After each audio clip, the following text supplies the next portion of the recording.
shama akkam jirtu jaallatamuuf kabajamoo hordoftoota kiyyaa guyyaarraas viidiyoo kan biraan walitti deebinee jirra. Guyyaarraa kan waliin ilaallu baay'een keessan nagaafachaa kan turtan namni takka akkamitti Itoophiyaa keessatti paayileetii ta'uu danda'ama yookiis immoo balaliisaa xiyyaaraa ta'uun akkamitti danda'ama kan jedhu informationii guutuu isiniif qabadhee dhufeen jira. Tokko lamaan ulaagaa barbaachisu maal akka ta'e tokko lamaan isin hubachiisa. Gaatii namni yeroo jalqabaaf na argaa jirtan kan nan beekne yoo jiraattan an barataa yaala fayyaa yookiis barataa meedisinii waggaa 5ffaadha jechuudha. Innagaa informationii dhimma dipaartimentii naachuraal saayinsii keessa jiran hedduu kanaan dura isiniif qabadhee dhufee waliin diskas goonee jirra. Guyyaarraa immoo paayileetii ta'uun akkamitti danda'ama yookiis immoo balaliisaa xiyyaaraa ta'uun akkamitti danda'ama kan jiru informationii guutuu waliin ilaalaa jechuudha. Egaati bara durii paayileetii kallattiimaan namni takka kutaa 12 eegga fixeen booddee kallattiimaan paayileetii dorgomanii seenuu ni danda'ama ture jechuudha. Garuu haalli amma jiru isa kan durii sanirraa addaa jechuudha. Namni tokko paayileetii ta'uudhaaf ulaagaa akkamiitu isa barbaachisa, kiraateeriyaa akkamiin guutuu qaba waan jiru tokko lamaan waliin ilaalla. Egaati obboloota koo wanta akkan isin gaafadha. Chaanalii kiyya kanaaf haaraa yoo taatan subscribe gochuun dhoo xiqqaatee like gochuun akkana jajjabeessitan akkasumallee yaada keessan koomentii keessatti akka naaf qooddan jaalalaaf kabaja guddaan isin gaafadha. Isin eeguutan jira. Like subscribe waan gootaniif guddaa galatoomaa. Sababa isaas isin sekendii takka fayyadamtanii viidiyoo kana like subscribe yeroo gootan anaaf amilee guddaa naaf kenna. Akkasumallee viidiyoon kun namoota hedduu bira akka ga'u. Kanaaf viidiyoo kana like subscribe gochuun na jajjabeessa. Informationii kana egaa sirriitti yaadee isiniif qabadhee dhufuudhaaf yeroo natti fudhatee jira jechuudha. Yeroo baay'ee ijoolleen keenya hubannoo waan takka argachuudhaa fi informationii wayitaawaa ta'ee fi informationii dhugaa irratti hundaa'e afaan keenyaan hin argattanii jechuudha sooshaal miidiyaa kana irratti. Kanaaf egaa rakkoo kana furuudhaaf yeroo dhiyoon asitti chaanalii kana isiniif create godheen jira. Amma subscribe 1000 gallee jira. Galatoomaan isin jechuu barbaada. Amma kallattiimaan gara viidiyoo keenyaatti dabarra. Ulaagaan barbaachisu namni takka paayileetii ta'uudhaaf ulaagaalee barbaachisan hedduutu jiru jechuudha. Ulaagaan barbaachisan keessaa inni jalqabaa namni takka paayileetummaa dorgomuudhaaf digirii jalqabaa qabaachuu qaba jechuudha. Digiriin jalqabaa kun injiinaringiis ta'uu danda'a, gosa injiinaringiin alattis ta'uu danda'a jechuudha. Yeroon akkasiin isiniin jedhu baay'ee keessanitti gaaffii isinitti ta'uu danda'a.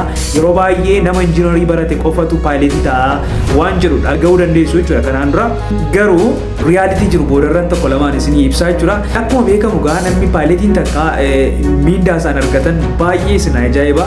Jeetti hanga birrii Itoophiyaa miliyoona 1 fi isaa ol argatu. Kana qofaa miti carraa biyyoota adda addaa daawwachuu qabu. Kanarra darbee maatii isaanii vaakeeshinii fudhatanii bahuu danda'u jechuudha. Carraa opportunity guddaatu jira. Eegga carraan akkasii jiraate namni hundumtuu maaf paayileetiin ta'u kan jirus dhumarratti rakkoo jiru tokko lamaan waliin ilaallaa jechuudha. Amma kallattiimaan ulaagaa barbaachisu waliin ilaalla. Namni takka paayileetii ta'ee dorgomuudhaaf injiinaringii barate yoo ba'e digirii jalqabaadhaan GPA 2.75 ol qabaachuu qaba jechuudha. Digirii jalqabaa yoo injiinaringii alatti kan qabu ta'e immoo 3 isaa ol qabaachuu qaba jechuudha GPA. Kana eegga qabaate booddee ulaagaa kana eegga qabaate booddee namni takka interaansii isaa irratti immoo maatisii fiiziksii fi ingiliffaa 50 isaa ol qabaachuu qabu jechuudha. Interaansiin keessas 50 isaa ol ta'uu qaba jechuudha. Egaati ulaagaa kana eegga guuttaniin booddee ulaagaan isinitti himee GPA ganaa eegga qabaatanii interaansii keessan irratti maatisii fiiziksii fi ingiliffii keessan 50 ol eegga ta'e ulaagaan inni kan biraan hojjaa keessanii jechuudha. Hojjaan keessan kun yookiis dheerinni keessan kan shamarranii fi kan dhiiraa adda addummaa qaba jechuudha. Dhiirri takka dorgomuudhaaf meetira 1.7 ol ta'uu qaba jechuudha yookiis immoo seentimeetira 170 ol ta'uu qaba. Shamarraniif immoo dorgomuuf hojjaan ishee meetira 1.65 ol ta'uu qaba. Dhiirri immoo meetira 1.7 ol ta'uu qaba jechuudha. Ulaagaan inni kan biraan umuriidha jechuudha. Namni takka gaa paayileetii dorgomuudhaaf ulaagaan gaafatu kan biraan umurii keessanii waggaa 25 gadi ta'uu qaba jechuudha. Waggaa 25 isaa ol yoo ta'e dorgomuu hin dandeessanii jechuudha. Yooma dorgomtan illee dhattanii calalli irratti haftu jechuudha. Kanaaf egaa ulaagaan ammas ni kaase kana hundumaa eegga guuttaniin booddee beeksisi ba'ee gaafa beeksisi ba'ee jedhu beeksisa keessan sanarratti wanni isin barbaachisu waraqaa ragaa kan ministirii qabaachuu qabdu, waraqaa ragaa dhalootaa qabaachuu qabdu, interaansiin isin barbaachisa. Akkuma isin jedhee sartifikeetiin yuunivarsiitii irraa fudhattanii baatan isin barbaachisa tempoon keessan isin barbaachisa jechuudha. Ulaagaa kana eega qabaataniin booddee kallattiimaan apply gootu jechuudha. Egaa apply gootaniin booddee qorumsa qoramtu jechuudha. Qorumsi karaa weebsaayitii isin beeksifama. Qorumsa kana irratti maal qoramtu maatisiif Ingiliffaa jechuudha. Ingiliffa irratti waan akka paragraafii, critical thinking yookiis immoo aptitude waan jedhamudha kan qoramtanii. Maatisiin immoo wantoota akka decimal conversion, logarithm wantoota kana wajjin wal qabatan kan isin qoramtanii waan galmalee moo ulfaatu miti jechuudha. Egaati eega written examii keessan qoramtanii written examii keessan dabartanii booddee interviewuutti dhiyaattu jechuudha. Interviewuun kun gosa lama qaba. Group discussion fi individual interview jedhama. Group discussion irratti namoonni filter taatanii dabartan kun groupiidhaan qoodamtaniitu debate geggeessitu jechuudha. Walfalmii geggeessitu jechuudha. Walfalmii isin geggeessitanii fakkeenyaaf dhugaatii dhuguun faayidaa qaba moo hin qabu? Waan akkasii kana fa'i jechuudha. Kana irratti eega walfalmitu jechuudha. Garuu kan isin asirratti kan isin walfalmitanii afaan Ingiliffaadhaan jechuudha. Dandeettii Ingiliffa dubbannaa keessanii test gochuudhaaf jechuudha. Targeetiin yookiis immoo ijoon interview yookiis discussion kana dandeettii afaan Ingiliffaa keessan test gochuudhaaf jechuudha. Buufata xiyyaaraa jechuun akkuma beekamu internationalidha. Namoota afaan Ingiliffaa dubbatan namoota addunyaa kanarraatu bakka sanatti argama waan ta'eef dirqama dandeettiin dubbannaa Ingiliffaa keessanii test ta'a jechuudha. Test taatanii kana dabartanii booddee gara individual interview seentu jechuudha. Individual interviewni akkuma interview hojii wayii apply gaafa gootanii beeksisa wayii bahee hojii wayii apply gaafa gootan interview sanaa wajjin kan wal qabatudha jechuudha. What is your weakness? What is your strengths? Tell me about yourself. Waan akkasii kana jechuudha kan isin gaafatamtanii kunillee confidence keessan test gochuudhaaf jechuudha. Eega kana hundumaa dabartaniin booddee inni kan biraan qorumsa kompiitaraan qoramtu jechuudha.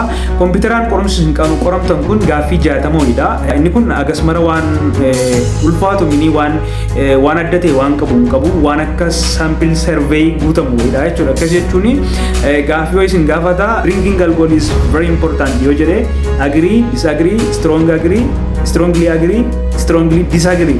Filannoodha jechuudha. Kana keessa baay'ee itti walii galaa, baay'ee itti waliin galu, itti walii galaa kan jedhu kan waan survey akkasii waan akkasii guutu kun agasmara waan dhiibbaa sirriitti uumuun qabu jechuudha. Kanatti aansee kan jiru dhumaa medical check-upidha jechuudha. Ilkaan keessan check ta'a, dhiigni keessan fuudhamee check ta'a, funcaanni keessan, dhiigni keessan mirmaraa waan hundumaa isin irratti geggeeffama jechuudha. Mirmaraa eega godhamtanii fayyummaan keessan eega mirkanaa'een booddee kallattiimaan san booddee foormii guuttaniitu gara aviation academy seentu jechuudha. Aviation academy seentanii waggaa 2 fi isaa ol naannaa kana kan ta'u barattu. Eega barattanii xumurtaniin booddee laayisensii keessan fudhattu. Laayisensii keessa eega fudhattaniin booddee raddaatii taatanii hojjettu jechuudha. Waggaa 5 hanga 10 raddaatii taatanii hojjettu. Akkas jechuun waanuma barattanii beekumsa qabaattanii fi balaliisaa xiyyaaraan taatanii jechuudha. Dura teessi ta'uu qabdu jechuudha. Sababni isaas lubbuu namaadha. Lubbuu namoota hedduu biyyoota adda addaa sa'aatii dheeraa qilleensa kanarraa fuutanii waan deemtanii fi raddaatii taataniituti balaliisaa xiyyaaraa buleessa ta'e wajjiniin ramadamtaniitu raddaatii taatanii waggaa 5 hanga 10 tajaajiltu. San booddee eega tajaajiltanii booddee gara balaliisaa xiyyaaraa taatu jechuudha.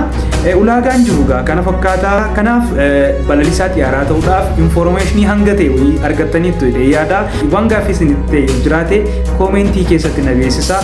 Hanga yoonaana wajjiniin turtanii subscribe yoon goone immoo adaraa keessan subscribe gochuun akkasuma illee like gochuun yaada keessan immoo koomentii keessatti naaf qooduun na jajjabeessa. Waan gootaniif guddaa galatooma.